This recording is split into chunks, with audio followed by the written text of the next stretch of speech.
Hello guys and welcome back to the fourth part of What If Asta Had Gojo's Powers, Asta Satoru.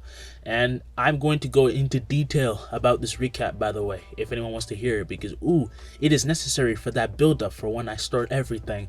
This is the beginning of the reign of Asta as a true freaking badass. Y'all are going to enjoy it. You better enjoy it. This build up has been too freaking much for me to handle. It was so hard for me to hold back and not make him OP instantly. But again, y'all gotta thank Crown Fiend for letting me not do that. So this is going to be awesome. The next part is going to be just ballistic. Things are gonna go crazy. Alright.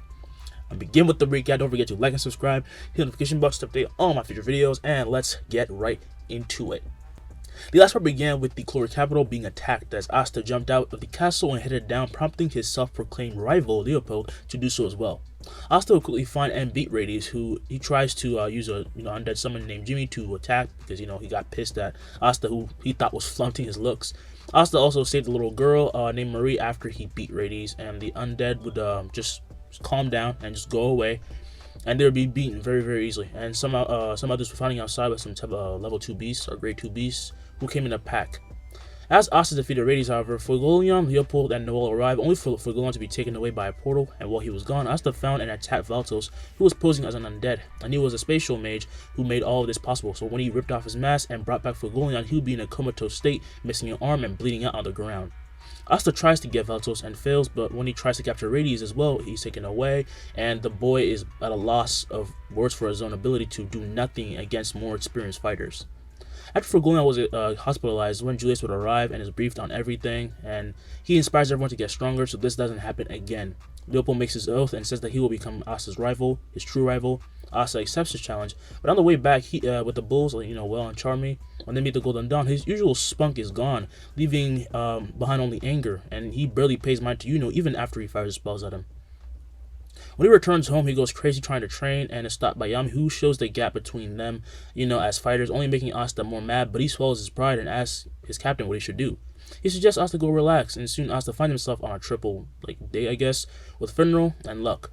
Asta isn't really interested, but unintentionally helps the others start a conversation, leaving him and Rebecca quiet until they start to talk, but it's more so morbid, as Rebecca assumes that he's a no at first, and when Asta feels perplexed, Luck says that he's not.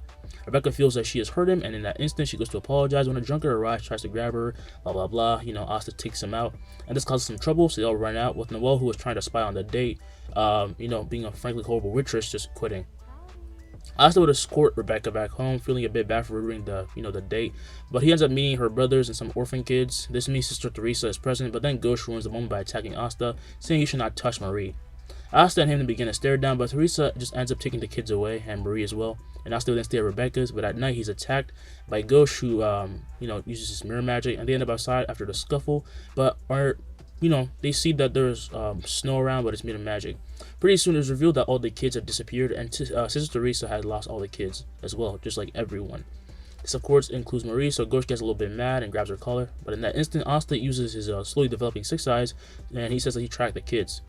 Gojo and Teresa then go and find Marco outside in the cold, and while Gojo does go on ahead, Asta cannot undo the spell on Marco, and he would just give him his robe, and he goes in and finds that the kids have been drained of magic, and he's filled with anger when he sees them passed out, and he would then direct his anger towards Neige and Barrow. Him and Gojo decimate them together, but as Asta's about to kill Barrow, Teresa would then say he shouldn't do so in front of the kids, and he finds that they're waking up.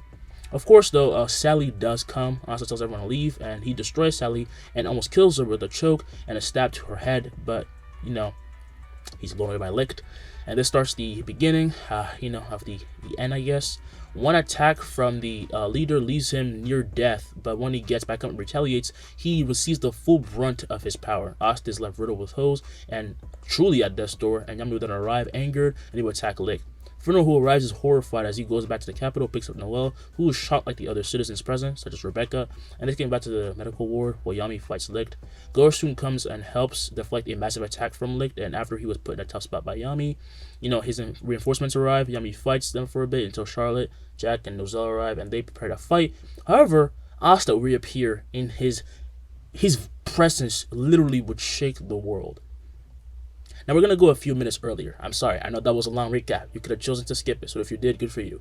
Anyway, As the healers keep doing whatever they can to keep Asta alive, Finro and Noel wait outside, walking back and forth in a loop in fear. However, the healers then run out looking worried. Your friend, he just disappeared. What the hell do you mean he disappeared? Asked Finro. I swear he literally warped away. Is that part of his magic? Because I think he also healed himself. Hearing this, the two looked to each other as they would burst into tears and hug. That freaking idiot, he made us worry for no reason, said Noel. I really hope he's not doing too much, said Finro. They become filled with hope as we return to the present, and Asta will be cackling into the air as his magic would ripple out to the point where everyone in the world now felt it. That's right, the world. So the fight's still going on. Holy shit, you guys are slow. I mean, I kind of get it. Everything's so no, it's fast. Yeah, I forgot I was saying. Asta said, is this kid really okay? The Clover Mages thought, but with a smile, Yami then would say, you crazy little welcome back. And the captains and Gojo would like to act like they always do, but they felt they shouldn't in fear of something terrible happening.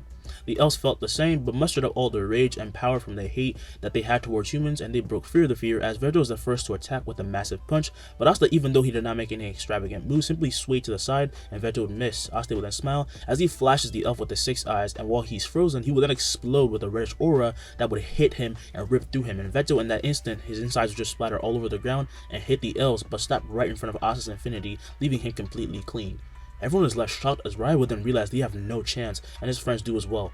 I understand now. Yes, I get it. So this is the core of magic, Asta would say.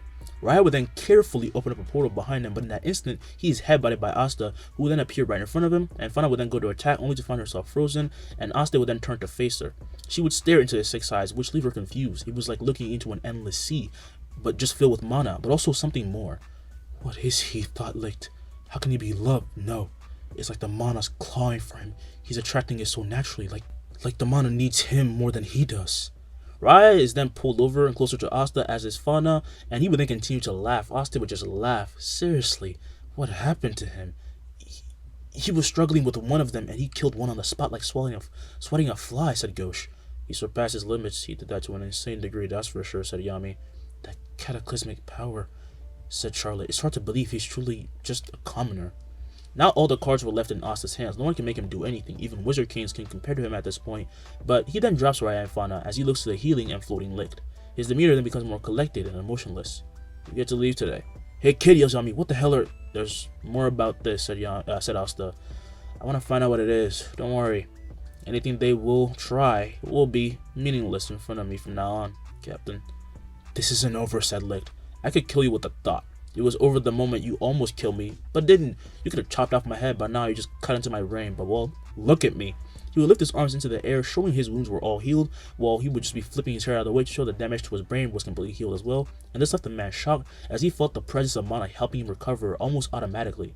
You can't be human, said Licked. I never said I was. Nah, I'm joking. I'm human. Just ascended. Goodbye. Clapping his hands together, he would then instantly teleport the 3 away, and he would leave behind a shockwave that leaves behind 3 craters where the 3 once were. This leaves the cave in complete silence as Asta would then turn and land to see Yami, who would then ruffle his hair. Healed or not, you look a mess. Asta would then chuckle, showing a warm smile. Yeah, I know. As Fernando and Noel would then wait outside the ward at this moment, before them appears Asta, and everyone would be surprised and gasp at his appearance. Asta? Said Fernando. What? You don't see me for a bit and you forget his beautiful face? He's then hugged by Noel, who at this point just leaves him surprised, as she would then call him an idiot. I was super worried. What's wrong with you? You should have ran. Why didn't you run? Asta would then smile, hugging her back. Yeah, I know. Hearing Asta agree with her so easily made her look up in disbelief, but when she's met by a smile, it makes this moment feel real. He was real, he was alive, and he wasn't going anywhere. Let's go home, okay? Said Asta. We then fade to black, and a day later, we find Asta sitting in front of everyone who'll be staring him down. How could you go and almost die, said Charmy as she pounced on Asta and began to hit him all over, even though his infinity kept stopping her. Seriously, you have to be more careful, said Vanessa. It's a miracle, you're still okay. Again, it's not a miracle. I am awesome. Charmy then stops trying to hit him, and she retired as she says that barrier is annoying, to which Asta gives a cheeky smile to, which blinds Charmy as she falls over due to overexposure, I guess. Ooh, you even shine brighter, said Luck. Shine? Well, whatever, said Asta. By the way, Gray, are you gonna leave that ridiculous form or not? I can see you crying. As they all look to Gray confused, she's unmoving as usual, and Asta would then sigh as he then stares her down, and instantly Gray would then lose her big form with a giant cloud of smoke blinding everyone. When it all clears, it would then be revealed to show that Gray is actually a girl, and she'd be crying. I was so scared, she would say. You could at least told me yourself, but don't worry, I'm okay, said Asta. Who the hell are you? They all scream. Asta would then stand saying, that's Gray's real form. Your magic's pretty amazing, you know. We met you, they all say. Shut up, I'm being nice, said Asta. Very well being overwhelmed by, her actually showing herself, he is happy that they are making a big deal out of it. Gojo then point out that Asta's eyes have changed a lot. It's like you can see through us, said Gray. They're called the Six Eyes. Pinnacle of magic right here. Alright, now can we let this die down? Bad choice of words. As they all know, he then says he really is fine. He's had a lot of time to rest, and he healed himself pretty well. Everything's okay. You believe me, right, Captain? I'm more worried about why you're acting so different. Maybe there is something wrong with you. I'm the same exact person, you idiot gorilla bastard. There it is. He's fine. Stop pouting, Noelle, Nami would say. As Noelle does stop pouting, she feels conflicted about the incident, but at the very least, though, Asta is alive. And slowly all the bulls then go to him, give him a little hug, like, say, you gotta be more careful. And they all remark what they have been sensing for a while now. Asta, as an organism, had completely become overwhelming. This is what all the kingdoms would discuss, not just the Clover Kingdom. Again, he was felt by the entire world. It's like a pillar just coming to land down and almost crushing the earth. I don't know how to describe it. The appearance of a new pillar, yeah.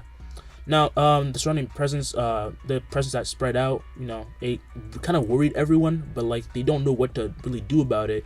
They can't describe how it will move or act because they don't know what it is. It's just so hard to describe Asta in this moment. That's why I'm finding it so hard. I'm stumbling over my words. So they felt like they would die if they even stepped foot in Clover Kingdom, by the way. Just want to add that in there. But they have the will to, not attack, so they don't, and they do not do anything. The presence has died down since the big release, so it's all good now.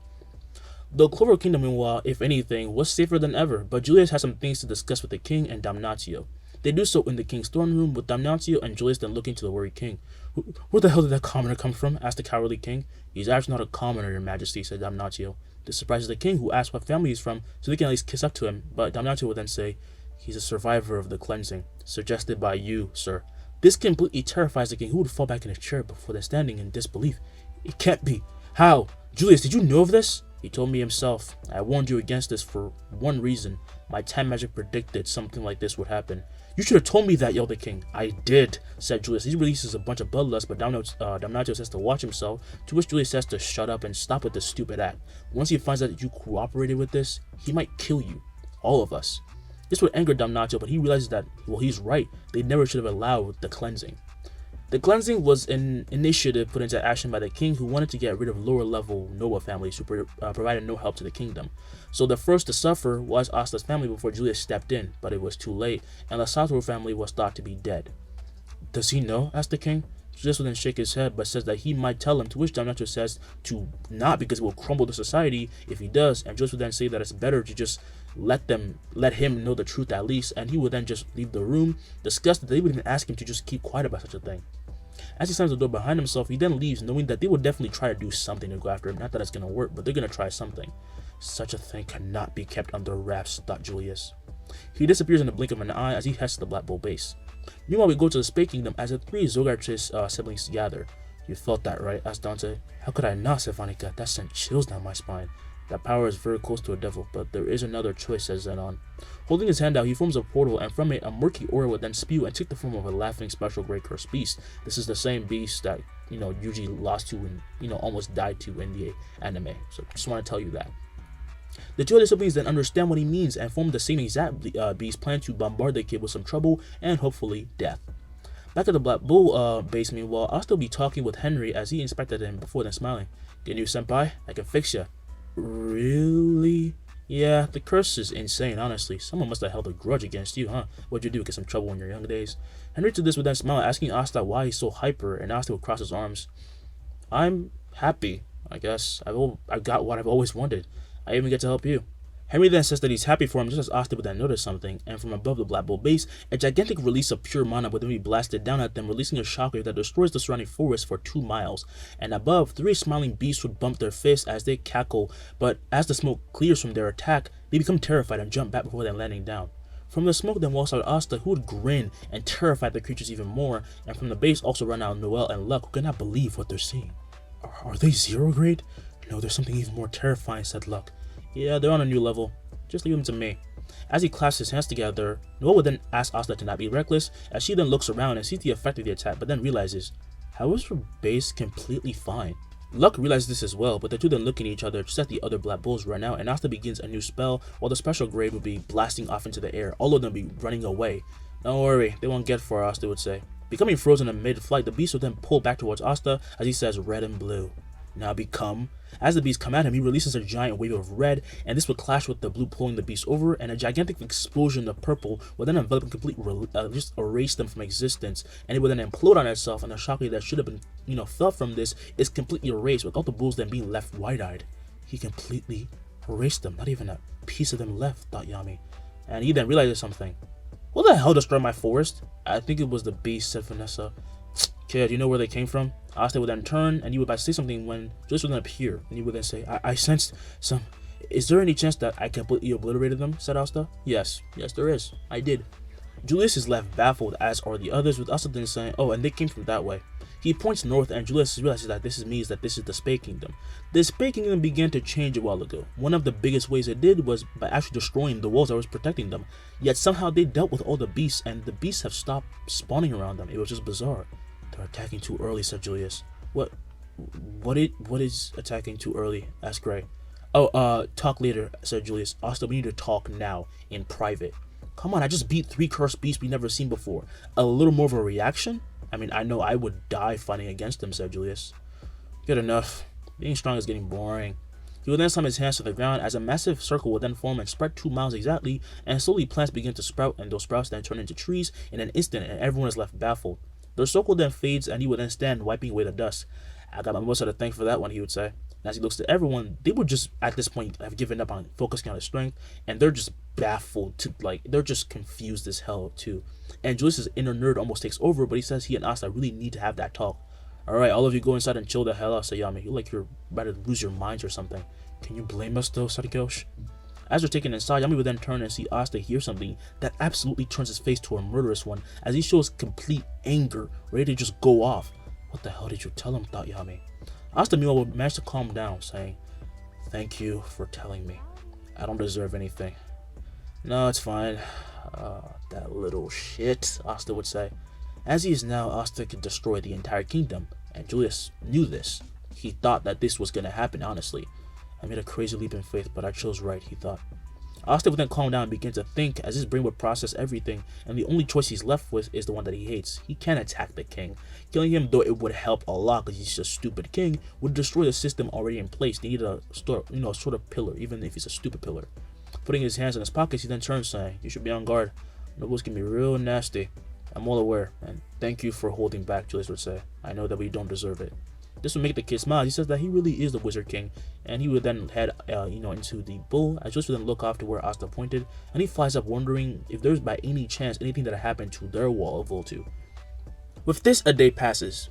The next day, Asta will be walking down to the castle basement while being accompanied by Marks, who would say, I want to apologize on behalf of the Night Order. Don't mention it. Seriously, it's hard enough with everything that happened. Right, but can I ask, why are you wearing glasses? Asta lets down these black glasses he got from the black market and shows his glimmering 6 eyes. If I don't cover these, I'm gonna go insane, he'd say. Mark, seeing even a glimpse of these eyes, senses unimaginable power from them as Asta then puts the glasses back on, saying that these glasses have the ability to help him slightly block off the effects of the 6 eyes.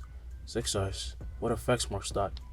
Trying to stay focused, however, he then leads him down into the basement as they then open the door to see Julius and the other captains alongside the restrained prisoners. Instantly, the captains, other than Rose, Jack, Yami, or Nozel, feel the immense change in the boy, but find it hard to even describe. Dorothy, who was usually asleep, would then wake up as Asta walks past them all, and he looks to the prisoners. The Damana is incredible. He's like a walking disaster trying to hold itself back, thought Dorothy. Finally decided to stop being a lazy ass, huh? Welcome to the real world, Captain Dorothy, said Asta. Yeah, thank you. Asta would then say not to be so tense, however, and with a snap of his finger, he would make the spell locking the prisoner's brains show itself without Julius even needing to explain anything. And the king is fascinated as Asta would then destroy the spell by using a purple spell. Okay, done. I gotta leave. Toodles. In the blink of an eye, he warps off as Dorothy would then ask what happened to him. It's like staring down a monster, said Dill. I wonder how it would draw that. You finally talked for once. You must be real surprised, said Yami, as Dorothy would then say that she just felt a disturbance in the air, and rightfully so. We will discuss this later, said Julius. Asta, meanwhile, after warping, appears in the streets of the Clover Kingdom, but more importantly, he appears near the orphanage. He starts to walk as he looks around and notices people are actually looking at him as if he were a ghost. He can't blame them, but right now he was going to visit someone. He soon comes to a stop and sees Rebecca walk out of her house with her brothers, and as she and her brothers see him, the kids with them tear up and run and hug his legs. "You're okay. You idiot, we thought you died. Why didn't you come back?" "Hey, in my defense, I thought I was done for." "So, how's my favorite redhead?" said Asta. As she wipes her tears, she then asks, "How many redheads do you know?" "Oh, like 2 if you..." Before he can even finish his words, however, Rebecca would then run and hug him as she says that she's happy that he's alive, and Asta would then say it's not like he was going down that easily. The town would gather to see the one who saved their kids alive, well, in contrast to how badly he was messed up last time, and they thank him, bow, all of that, because he really did help them. And after meeting up, Asta and Rebecca then start to take a walk about through the city and just talk, but Rebecca would then remark, "Yeah, everyone's looking at you. Can you blame them? I mean, look at me," he'd say, as Rebecca then pinches him on the arm, saying that he's being arrogant, still as arrogant as before. Getting close in, he then makes her blush, and he asks if she really wants him to stop, and she's left flustered, making him laugh, while Rebecca says it's not funny. "I don't know how you brushed it off so easily. When I saw you, I couldn't believe it." "Sorry, I probably should have gotten out of there. I just couldn't help myself. So, to make it up to you, once again, we're gonna have a little fun. What do you say?" With a smile, she would then nod, and Asta says to follow him as they run off to have some fun, like a little play date, like a real date. Night would then soon fall as Asta is then brought before Julius by Yami for a mission. Asta would take off his glasses. "Is this really a good idea?" "Well, you're gonna be there, so it's fine," said Julius. Asta says that while he is glad Julius is relying on him, someone like me getting involved might make things a bit complicated. "Okay, you two have to tell me what happened. What the hell did you talk about?" asked Yami. Julius then looks to Asta, who gives a thumbs up before Julius then looks to Yami. "Asta is a noble from Fallen House." "Well, that's not a big deal," said Yami. Julius then says the reason why it fell is why it's such a big deal, but as he goes to say it, Asta would then say that he'll tell him that part, and he then puts on his glasses. "We'll take the mission. Don't worry. Yeah, I'll tell him myself." Julius then says alright and sends them out, and as they walk the halls, they walk past Damnatio, who sneaks a peek at Asta's eyes, only to feel a huge pressure almost make him trip forward, and he quickly looks forward, just trying to go about his way, and he thought that kind of power shouldn't belong to a human. As Asta and Yami continue on their walk, he would then say the reason he lost his family to Yami, which disgusts the captain, and he would take a puff from his cigarette to calm down. "If Julius was a wizard king, I don't think I could ever stand this kingdom." "I know what you mean, but what happened, said Asta. Yami then looks to Asta, not knowing what he can say to comfort him, so he says that hopefully one day everything will be solved, but Asta says that it's fine. "That's what I have you guys for." We then fade to black. We continue the next day as the Black Bulls leap onto the beach in swimwear, whatever they're wearing, and Asta would yell, "Let's have some fun," and they start messing about with Funo going to pick up some girls. He would have asked for Grey to help out, but knowing that she's a girl, now he can't do that. Vanessa would rest under an umbrella from the sun as Magna, Luck, and Asta would begin to roughhouse, I guess, while Charmy would trying to split a watermelon. Gosh, meanwhile, will just keep looking at pictures of Marie, and Noel and Green coming to actually sit by Vanessa.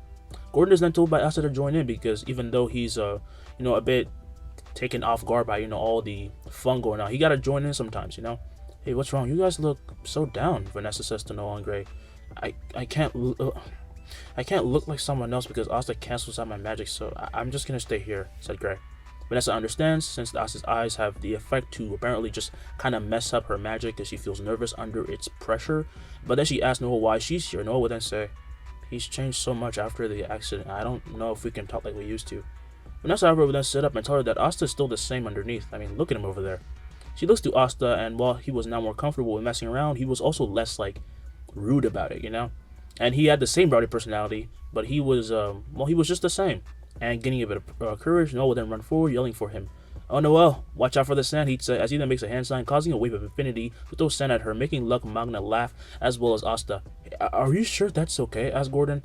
"Yeah, man, the fun part hasn't even arrived yet," said Magna. Noel then fires an attack of magic, which would hit Asta's infinity, while Magna, Gordon, and Luck hide behind him. "Wow, you actually got way better," said Luck. "Yeah, because I'm trying to kill you guys. Come here, you ruined my swimsuit." They would then begin to go crazy and run away, and some were surprised to see these new personalities on the beach, and Gordon was actually having fun though, so he felt a bit elated, and finally got to interact with his friends more, his group much more. However, Yummy would then arrive with Henry as he buries everyone in the sand. "Come on guys, aren't you supposed to be working?" asked Henry. "Who's this guy?" asked Ghosh. "He owns the base," said Yami. They're all surprised, but Asta would say hello, making everyone realize, well, he knew, and he asked why he didn't tell them about Henry, and Henry would say, "I was afflicted with a curse. It's because of Asta I'm even allowed to stand here." "Can you just do whatever you want now?" asked Magna. "Pretty much. The 6 eyes can replicate spells and understand mana on a molecular level." "What does that even mean?" yells Magna. Asta would then yell that he'll explain later. "Alright, shut up. Did you find it?" asked Yami, as Asta would then leap out from the dug hole, saying that he can see where the temple was exactly located. "I guess that's where you come in, Noel," Asta said. "Huh? Me?" she asked. With a nod, Asta would then say that they need her magic to go down, and so would begin her training.